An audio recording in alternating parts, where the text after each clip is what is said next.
घडलेली जी घृणास्पद घटना आहे ती आपल्या सगळ्यांना माहिती आहे। या घटनेच्या विरुद्ध तिचा निषेध करण्यासाठी, पीडितेला न्याय मिळवण्यासाठी आपण आज सर्वजणी इथे एकत्र आलेलो आहोत। आपला बंधुवर्गही मोठ्या प्रमाणावर इथे उपस्थित आहे। आजच्या या मोर्चाच्या माध्यमातून आणि शंखनादाच्या माध्यमातून आम्ही सर्वांना हे सांगू इच्छितो की आज आम्ही महिला सुरक्षिततेसाठी युद्ध करण्याचा शंख फुंकला आहे। माननीय मुख्यमंत्री महाराष्ट्र राज्य यांना आपल्या जिल्हाधिकाऱ्यांच्या माध्यमातून आपण एक निवेदन देणार आहोत। ते निवेदन हे आपल्या सगळ्यांना माहित व्हावं म्हणून वाचून दाखवते आहे। मुख्यमंत्री साहेब महाराष्ट्र राज्य, निवेदक नारी शक्ती, न्यायाच्या प्रतीक्षेत असलेल्या मालेगाव शहरातील सर्व माता भगिनी। विषय, मालेगाव येथे खाजगी रुग्णालयात घडलेल्या बलात्काराच्या घटनेबाबत निषेध आणि आरोपी मोहम्मद अतर खुर्शीद अहमद याच्या विरोधातील खटला जलद न्यायालयात चालवण्यात येऊन त्याला फाशीची शिक्षा होण्याबाबत।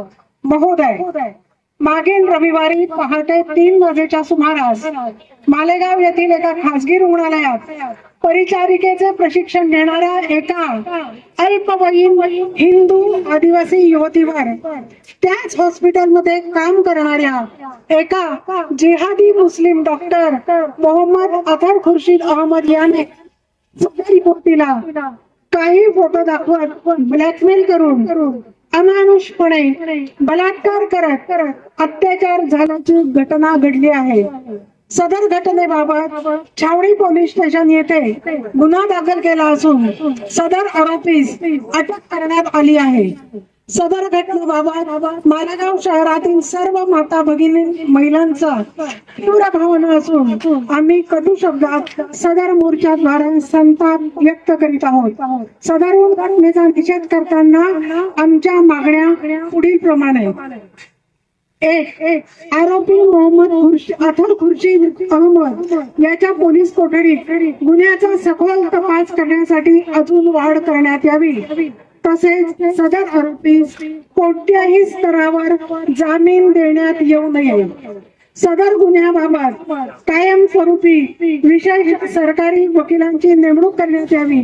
तसेच सदर खटला माननीय विशेष न्यायालयात फास्ट ट्रॅक कोर्टात चालवण्यात येऊन आरोपीला लवकरात लवकर फाशीची शिक्षा देण्यात यावी। अशा प्रकारच्या भविष्यातील घटना टाळण्यासाठी मालेगाव येथील सर्व शासकीय व खाजगी रुग्णालयात SOP म्हणजे सिस्टमॅटिक ऑपरेटिंग प्लॅन सक्तीने लागू करण्यात यावा। यामुळे सर्व रुग्णालयांना एक शासकीय स्तरावर शिस्त लागेल। आज रोजी महिलांच्या मनामध्ये दवाखान्यामध्ये जाण्यासाठी निर्माण झालेली भीती कमी होईल। सुप्रीम कोर्टाने घालून दिलेल्या विशाखा गाईडलाईन्सची अंमलबजावणी प्रत्येक आस्थापनात होते किंवा नाही याची माहिती घेऊन अंमलबजावणी न करणाऱ्यांवर तातडीने कारवाई करण्यात यावी। तसेच महाराष्ट्रात शक्ती कायदा तातडीने लागू करावा।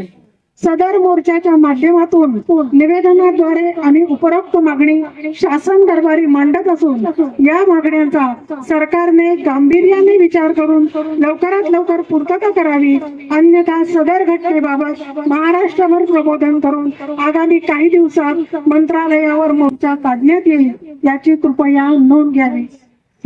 भारत माता की वंदे।